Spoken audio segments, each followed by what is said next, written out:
Fashion, music, film, art, and lots of fascinating talk happening around all of those things, plus a community mural.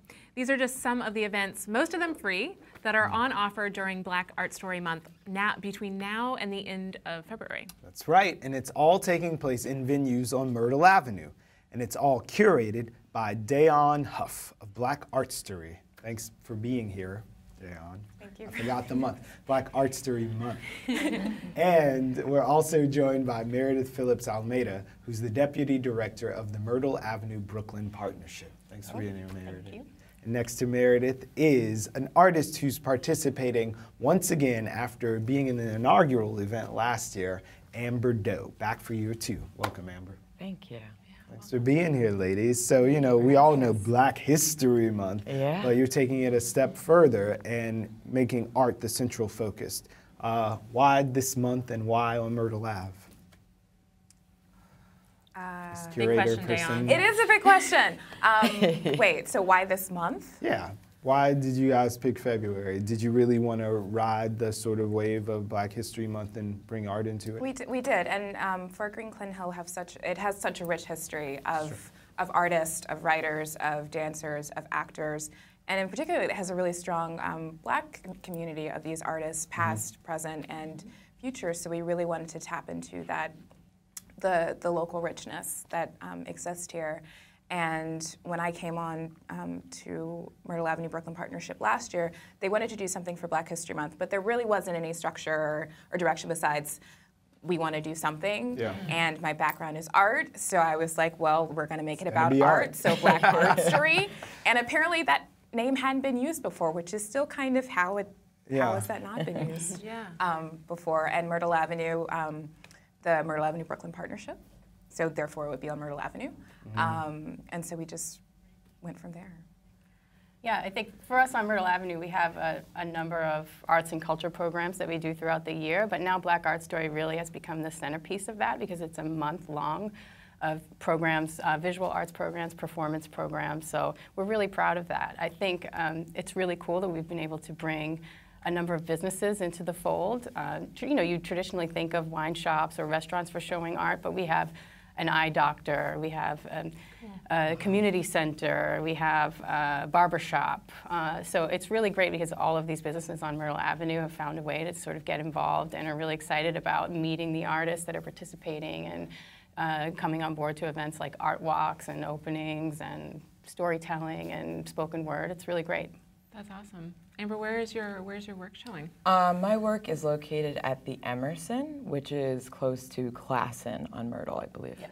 I think we have an image of one of your works. Ah, there she is. That's great.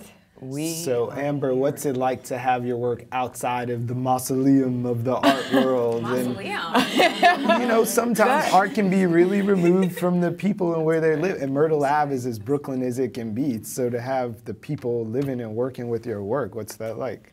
I agree. It feels like a bit of a mausoleum, in my opinion, sometimes. And I think it's much more interesting to have people that don't traditionally think of themselves as fans of art or feel intimidated by art, interact with it directly. And especially in kind of the space that I'm in, I feel very fortunate because it happens to be a bar. You're already going to get a certain energy in that kind of space. I think it could inspire some dialogue in certain ways. Maybe people who are thinking, why would she use those colors? What is she trying to say? I mean, because it's text, so there's something that's literally taken from it, but why is it a textile? I just think it could, like, inspire conversations that wouldn't normally exist just inside like a complete art space. And if the beer is good, it's like a long conversation. Exactly. Which is like much more in depth than normal, right? It could be a great first date. You never know. And your piece, I think, particularly shines a light on the theme of this year. Absolutely. So tell us about that, because last year you were saying that there wasn't so much a theme. Right. So last year we did have an art exhibition that were focused actually in windows of stores, and that theme was a patchwork story, so focusing, asking artists to kind of reinterpret, so there's an image, asking artists across cultural lines to reinterpret the African American patchwork quilt.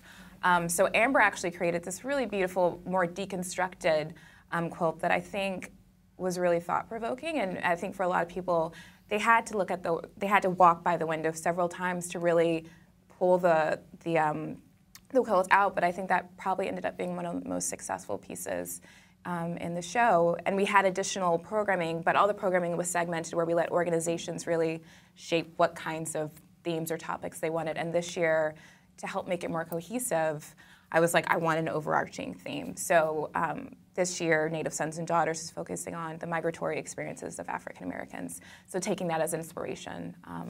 So running the gamut from spoken word to storytelling to visual arts to film to a participatory piece talking about Michelle Obama and the journey from Chicago to DC and.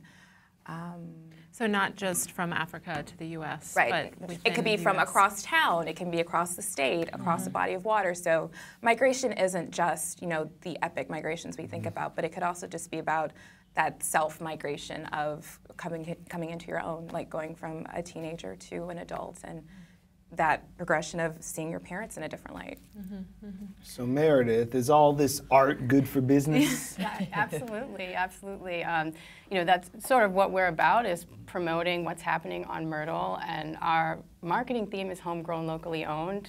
We really like people to build relationships with the businesses on Myrtle Avenue, and through art programs like this, we're actually encouraging people to build relationships with the artists who are in our community, and for the artists and businesses to build relationships. And through events like the Art Walk, we're getting people to come out and walk the avenue and meet artists like Amber, meet the owner of the wine shop. The art walk that we had to kick off the month was really successful. We had, over 100 people out on the avenue visiting businesses, huge, walking with the map. The business owners were thrilled. They were really excited. Yeah, exactly. They're on the map. They were thrilled to see the foot traffic coming in and out of it. They were really excited about the energy that sort of was happening with the artists in their space, the works in their space, people coming in, sort of talking to them, meeting each other. The businesses are thrilled, and I think next year we can even expand that event to, double the number of businesses that participate. When you were saying, Diane, when you were talking about people going around several times to see the quilt of last year, I was like, I'm sure the business owners didn't mind people kind of like getting a closer look at what was, the barbershop or whatever it was. Yeah. Right. So 2 years in, Amber, you were there for the first, you're back for the second. How have you changed? Have you had more interactions with community now, or how's that even informed your work, knowing that it's going to be hanging in these spaces instead of like a field trip sort of art excursion where you got to go to the museum? That's a great question, because when I participated last year, it led to something, and it led to an opportunity for me to actually be abroad. So I spent primarily 2013 in Europe. Yeah. And a lot of the work that people had been exposed to through the program last year actually informed work that I did for the piece this year, but also different areas in Europe were very curious about this kind of work and really wanted to see a lot more. Personally, it was incredibly beneficial based on sort of having this larger community experience and knowing that it could be in a space outside of a museum, or that I was thinking about community building, not only in the space that I was in, but kind of across the Atlantic, so to speak. So for me personally, it feels incredibly gratifying. Personal migration. Personal migration. So let's talk about the mural. Yeah. I mean, do people need to get like their fingerless gloves on? Like what? I'm just like, how is that going to happen? So, I mean, it's acrylic paint, so it's water-based, non-toxic, so kids to adults to seniors, all are welcome. So the mural is kind of an extension of the overarching theme. So the full title, which is a bit of a mouthful, Native Sons and Daughters, Locals, Immigrants, Locals, Immigrants, Expats, and Prodigals. So for this component, it's the locals, so local heroes. And it started by us reaching out to PS20, and two of the fourth grade classes, we asked them to create portraits of local figures, of local artists. And so you're getting a little bit of the sample of some of the beautiful work that that the students painted. So we're going to use some of those images on this large-scale mural that Sonia, the South of the Navy Yard Artists Collective, which is based in the Fort Greene Clinton Hill area. They're going to use some of the student portraits and then photographs of merchants from Myrtle Avenue who have been like long-standing community members. So over a couple wooden panels, we're just going to be painting these portraits of significant people who maybe aren't getting the national or even citywide acclaim, but we feel that they're valuable and precious and should be recognized. So it's free. It's at Hadass Gallery on this And Sunday. the creation of the mural is happening indoors. Okay. I think that's what you're getting at. We'll create the mural indoors, and then we'll transfer it outside, mount it to a fence, so that it'll be displayed outdoors for the next few months. Okay. Is there something particular happening on Valentine's Day? Valentine's Day is our day of rest. We have programming starting on All the other Wednesday, days. Thursday, Yeah. Okay. Saturday, and Sunday, but the merchants, I think most of them already have programming for Valentine's Day. Right, So don't we're keeping all other days covered. Interrupt their business flow Right. for other reasons. It's phenomenal that those fourth graders get to paint and then see their neighbors in a different light. And the neighbors who are artists and the business people, it's such a cohesive sort of collective thing, and they know that there's other possibilities. Absolutely. They are artists, and they didn't even have the vocabulary yet, but it's happening. Yeah. Good deal. The Dan. Holly Hussey, the director of contemporary arts here at Brick, was on just the other day, and we were talking about art in schools and how do we get art in schools, and it's kids seeing artists out in the world who like are making it and doing it, and you know they're part of the community, not making it like who can become an artist. No one can actually become an artist, you know. So this is part of it too, because they're kind of that's the question of that conversation was how do we get arts more in school, and it starts with businesses and all of that too. So Good job. yeah, guys. So how can people learn more? How do they get informed? They can visit our website, www.myrtleavenue.org, and click right on the Black History Month photo, which is on the Is it Black Art Art Story Month photo, excuse me. It's catching on. It's catching Black on. Art Story on, Month. yeah. Follow us on Facebook, Myrtle Ave Brooklyn, on Twitter and Instagram, same handle. We're posting new things about artwork, about events every day. There's a full calendar on the website, or they can reach out to us at our office. Just get yourself out to Myrtle Ave. Or come out to Myrtle Ave. That works. And people should go see Amber's site too. I Yes, have to say, I Amber, love- you have a beautiful gallery on your website. Thank you. I appreciate that. Yeah.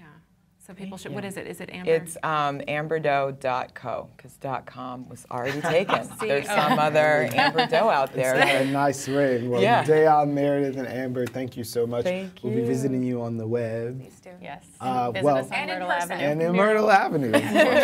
Duh.